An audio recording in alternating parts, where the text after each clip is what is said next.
Hey, thanks so much for being here and watching this video. If you enjoy this kind of content, I'd really appreciate it if you subscribed. I'm working toward hitting 1,000 subscribers, and your support truly makes a difference. Don't forget to leave a like so more people can discover this story. Every video I make takes time, effort, and a lot of care just for you. Feel free to share it with your friends and make sure to stick around until the end. I hope you enjoy it. I built my business from nothing. At 19, cleared my debts and bought a house. Then my own parents took me to court, saying I stole my sister's future. What they demanded next was worse. She didn't hesitate. That was the part that stayed with me, the way she committed to it like there was no coming back. "Now," my sister snapped, voice already breaking, "you're going to listen to me." And then the candlestick came down. It wasn't a swing fueled by panic. It was deliberate. Heavy brass, both hands, straight through the center of the $40,000 Ming vase I had spent 3 months restoring. 3 months of steady hands, sleepless nights, and microscopic patience. It shattered on impact, porcelain exploding across the studio floor like a controlled detonation. The sound didn't echo. It just ended. She stood there in the debris, chest rising too fast, waiting. Waiting for something from me. Tears, anger, collapse? Some kind of surrender. I gave her none of it. Instead, I reached for my phone, unlocked it, took 3 photos, clear, centered, methodical. Her shoes in the wreckage, the candlestick still in her grip, her face frozen somewhere between rage and disbelief. Then I pressed the silent alarm button under the desk. Only after that did I look at her. She dropped the candlestick like it had burned her. What I did with it later, and what came after, wasn't something she could have predicted. My hands didn't start shaking until I was already in my car, parked just far enough down the street that the studio windows were out of view. 3 minutes. That's how long the adrenaline held. Then it left. Not gradually, it just vanished. And what replaced it wasn't fear. It was emptiness. Cold and clean and hollow, like something had been scooped out of my chest and taken with it. I drove without thinking. Seattle blurred past. Traffic lights, storefronts, people crossing streets like nothing had shifted. Like something hadn't just snapped in half. By the time I turned onto my driveway, the shaking had stopped. They call it the glass house now. Architectural Digest did a feature last year. Restoration meets restraint. Valued it at just over $1.2 million. Clean lines, floor-to-ceiling windows, perched right on the edge of a cliff overlooking the water. But when I bought it, it was barely standing. Foreclosure, rotting beams. Black mold crawling through the walls. Broken windows punched out like missing teeth. No one wanted it. It scared people. I didn't see damage. I saw structure. That's always been my job. I'm Kendra. 26. I bring dead things back to life. Not metaphorically, not sentimentally. I mean it literally. Furniture, artifacts, pieces everyone else writes off as unsalvageable. High-end vintage restoration isn't about glue and polish. It's about seeing value where everyone else sees waste. It's about knowing where something can hold, and where it will collapse if you touch it wrong.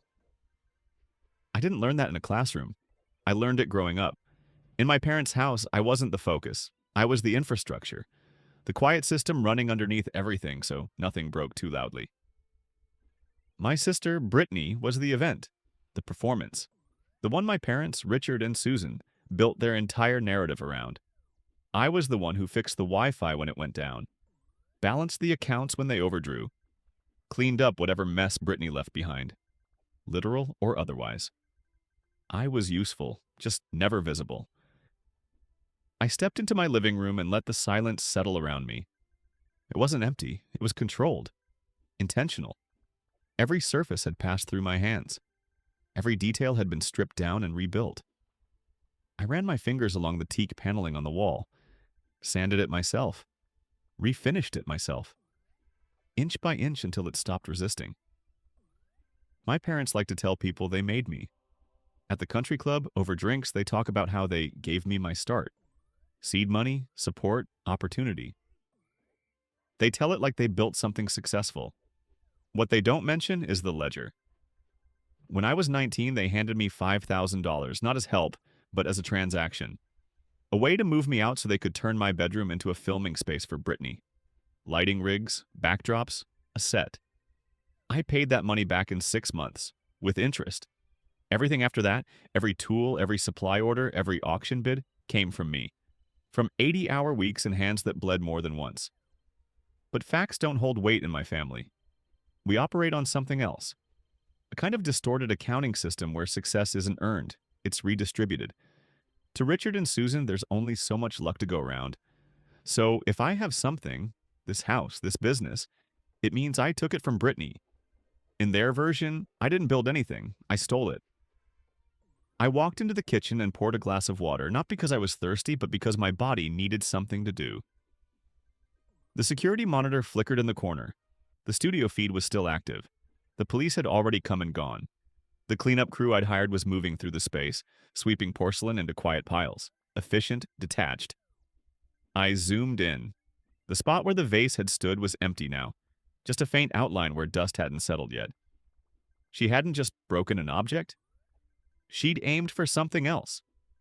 She wanted me to fold, to prove that everything I built could be undone with one impulsive swing. That I'd still come running, still open my checkbook, still fix whatever she destroyed. But there's something you learn when you spend your life repairing damage.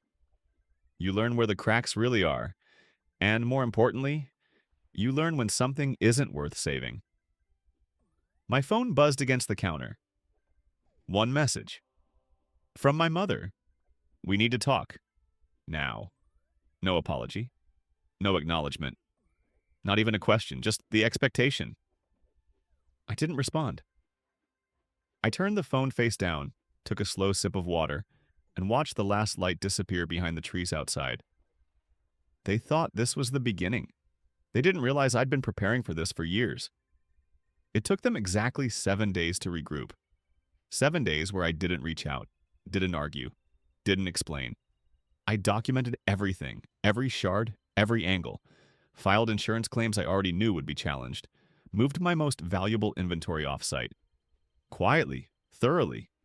I didn't chase them, I waited. Because patterns don't change. They repeat, right up until the moment you stop playing your part. And I knew exactly what they were going to do next. They were already moving in. That was the shift. The moment it stopped being a conversation and turned into something else entirely. In my family, silence isn't restraint. It's weakness, and weakness gets hunted. By Tuesday morning, I was back in the studio, hands deep in a set of water-damaged Victorian chairs, testing how far the rot had spread beneath the surface. The wood looked salvageable at first glance. It usually does. The door chimed. I didn't look up. Figured it was a courier. Someone dropping off supplies or picking up a piece. Then I heard it. Heels. Sharp, deliberate, echoing across concrete. My mother's. I straightened slowly, wiping varnish across a rag, buying myself a second before turning. Richard and Susan stood in the entryway like they belonged there. Not hesitant, not cautious. Certain. They weren't here to fix anything. They looked like they'd already decided how this would end. This place is a mess, my mother said, her lip curling as she scanned the drop cloths, the sawdust, the tools laid out in controlled chaos. You actually work like this? I'm working, I said. Flat. No invitation in it. What do you want? My father didn't bother with a reply. He stepped forward, placing his hand on a workbench I had just cleared like he was claiming it. We need to talk about Britney, he said. She's in trouble. Real trouble. I imagine she is. I didn't move, didn't soften it. Assault and destruction of property tend to do that. Don't be dramatic, Susan snapped immediately like the words had been waiting. The vase was an accident. She was emotional. This is bigger than that. Of course it was. It's because of you, she added, sharper now. The pressure you've been putting on her, hoarding your success like this, it pushed her. She made a mistake. For a second, something in me almost shifted. Almost. Then it settled back into place. I caused her stress, I repeated quietly. By existing? She felt like she had to keep up, Richard said, tone calm, measured, like he was explaining something obvious, something simple. And under that pressure, she made some errors in judgment with her business. I held his gaze. What kind of errors? A sourcing issue, Susan cut in quickly. Too quickly. With her online store. She sold counterfeit handbags, I said. Silence. Then, it wasn't intentional, Susan said, her voice climbing. She didn't know. That's federal wire fraud, I said. Not a misunderstanding. The feds are involved, Richard added, quieter now, but heavier. They're talking fines, charges. A beat. Prison, Kendra. That word landed differently. Not because I cared, because of how they used it. She's 24, Susan said, her voice tightening just enough to mimic fear. She can't go to prison. I leaned back against my desk, crossing my arms. So, hire a lawyer. We can't, Richard said. This time, there was no calm. Her accounts are frozen. Ours are tied up. We need liquidity. He looked at me like the solution had been obvious from the start. We need you. There it was. Clean. Direct. No disguise anymore. You have the cash, Susan added. We know you do. You just bought that house. You want me to pay for her defense. We want you to fix this. She gestured around the studio, dismissive, careless, priceless antiques reduced to clutter with a flick of her wrist. Sell some of this, pay the fines, get her a real attorney, help her recover. It's the least you can do after everything we've given you. Something in my chest tightened. Not sharp, not explosive, just precise. Given me? I asked. You know exactly what I mean. No, I said. Say it.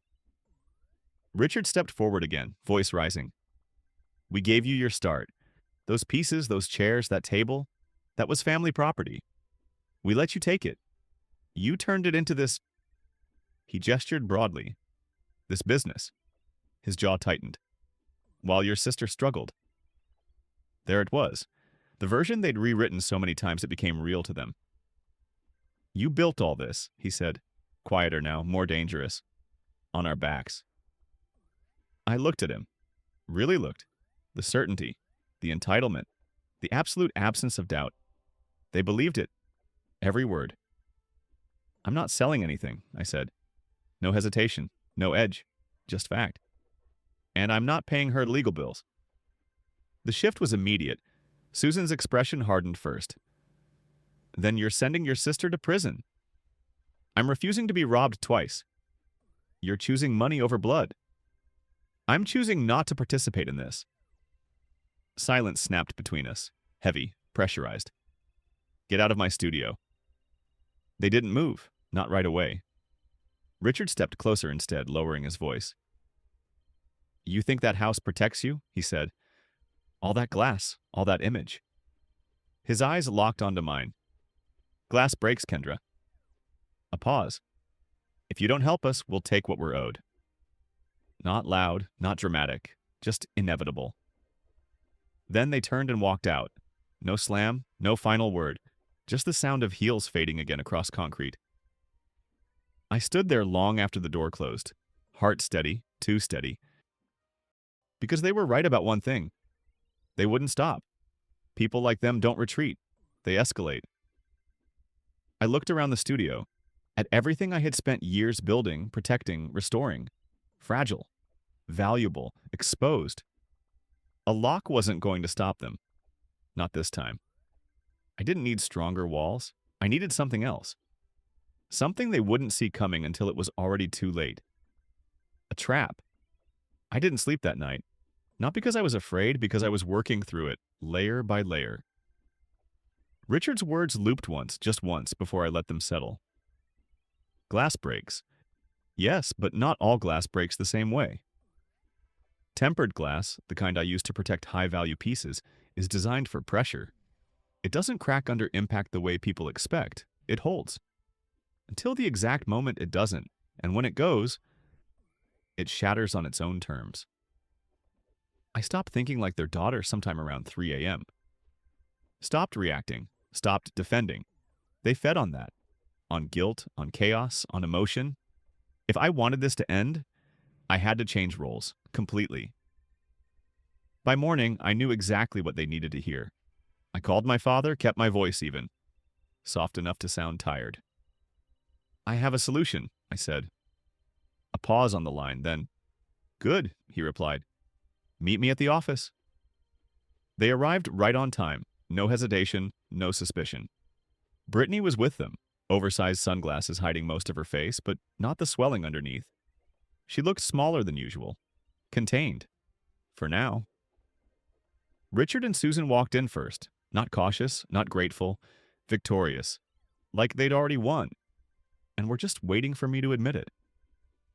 They walked in like it was already settled. That was the first mistake, the assumption that the outcome had already been decided.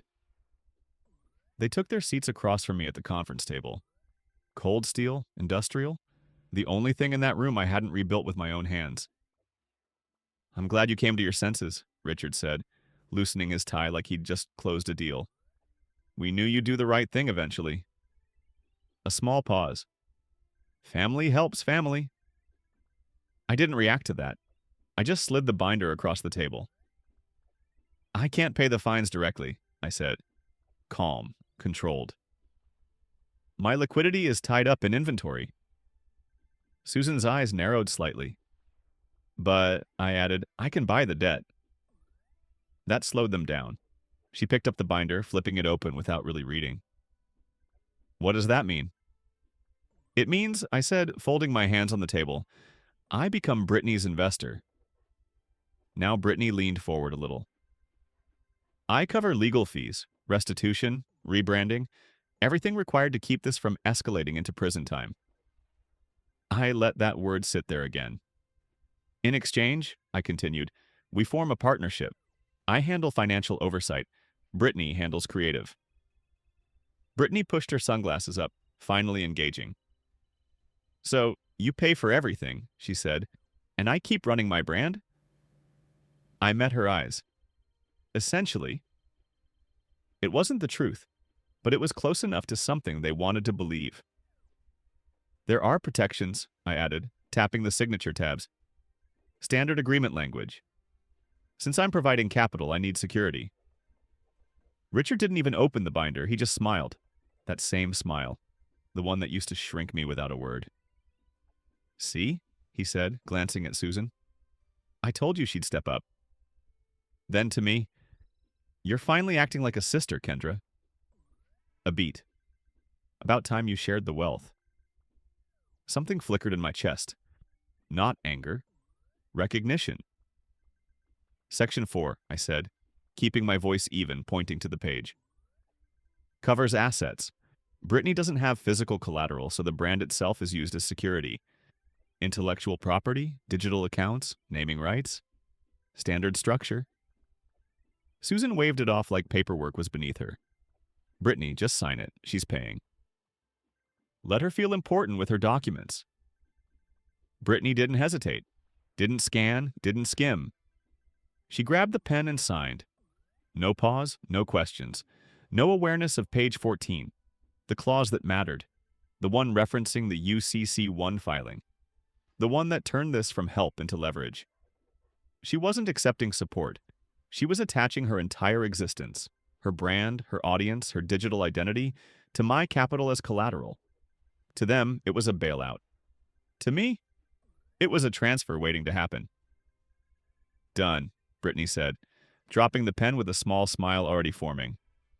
Try not to micromanage the budget, okay? I have a vision. We'll follow the contract, I said.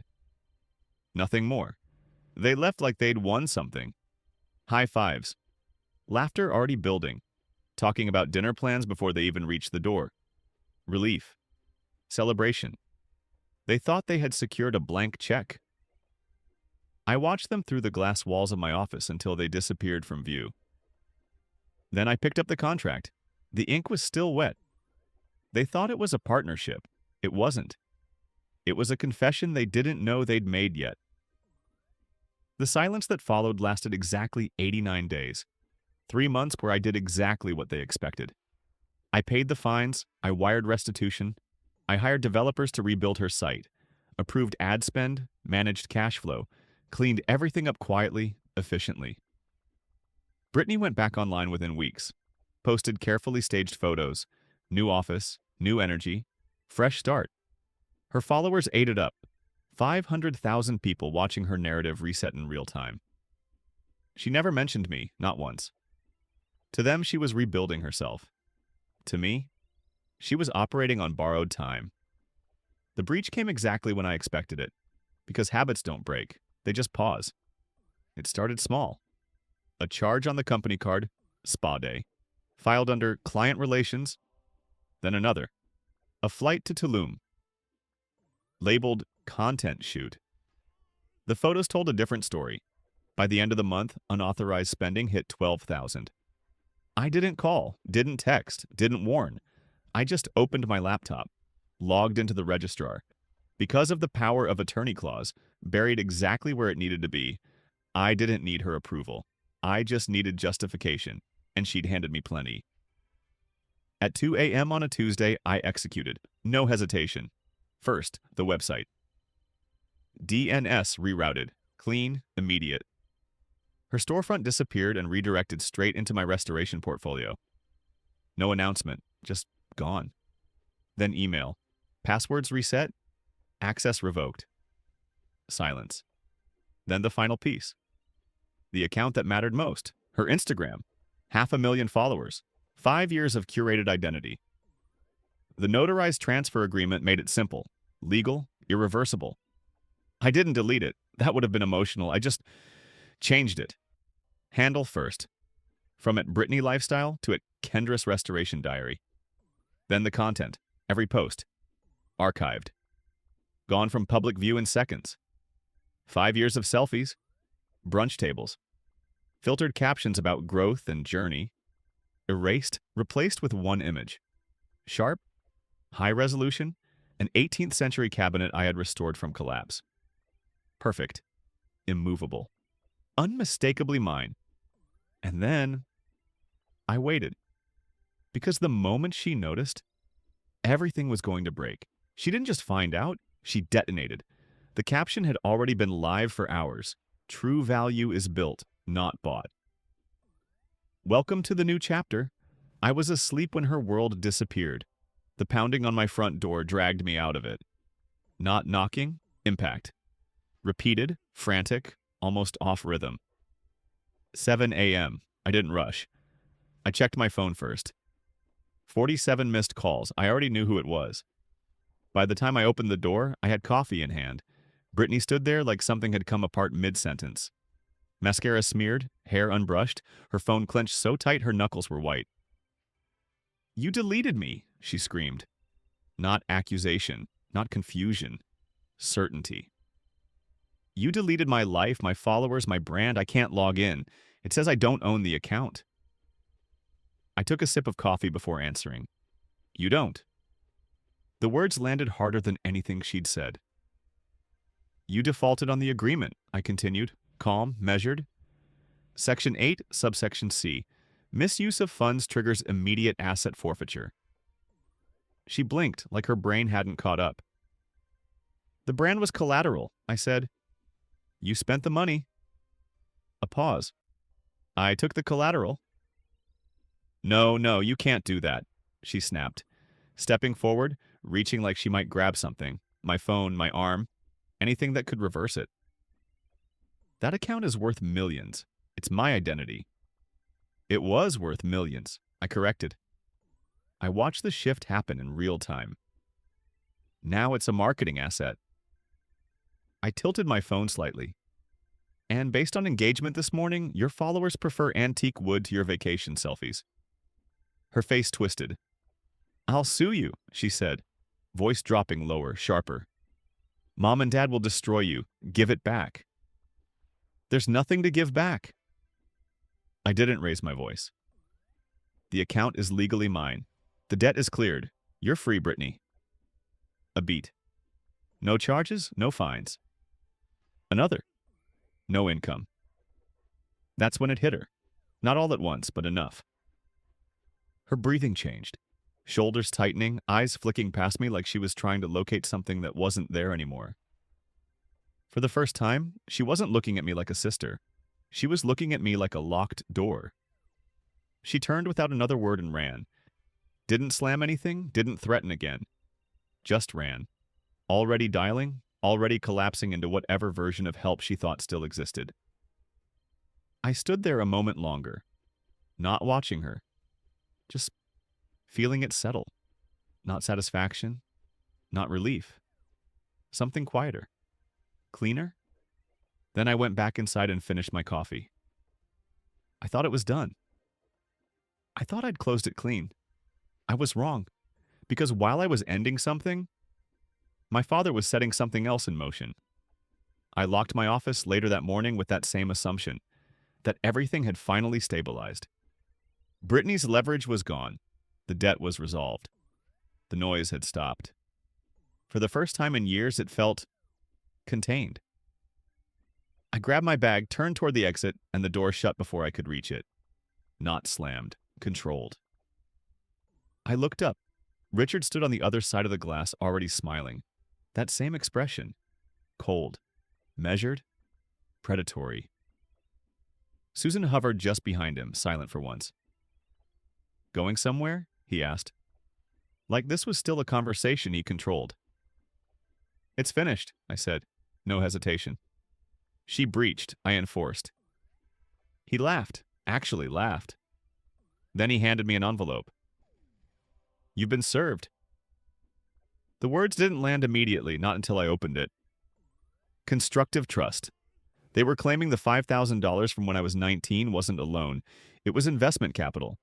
That the antiques I'd built my business on were family property. That everything I had built was partially theirs. Half the company, half the house. It wasn't desperation anymore. It was strategy, legal, calculated, designed to pull me back into something I had already left. They thought I'd fold. They thought pressure would work the same way it always had. They were wrong. In court, Richard played the role perfectly. Measured voice, controlled emotion. The image of a parent who had sacrificed everything for a daughter who turned against him. Under oath, he listed the items: the Ming vases, the Victorian armchairs, the porcelain pieces. Family property, he said, given to her in 2018. My lawyer didn't interrupt, didn't argue, just waited. Then slid Exhibit C across the table. An insurance claim, filed by Richard. Same year, same items. Reported as stolen. Paid out at $200,000. The room didn't react immediately. It just paused, because there were only two possibilities. He lied then, or he was lying now. Either way, it was fraud. The judge didn't raise their voice. Didn't need to. The order came down clean. Richard and Susan were taken into custody. No delay, no negotiation. Their accounts frozen. Their leverage gone in a way they couldn't reframe. Their social circle didn't defend them. It evaporated. Quietly, completely. Brittany didn't call me again. Didn't show up. Didn't try to negotiate. Without them, there was nothing left for her to stand on. No structure, no protection. Just consequence. I didn't follow what happened after. Didn't check. Didn't need to.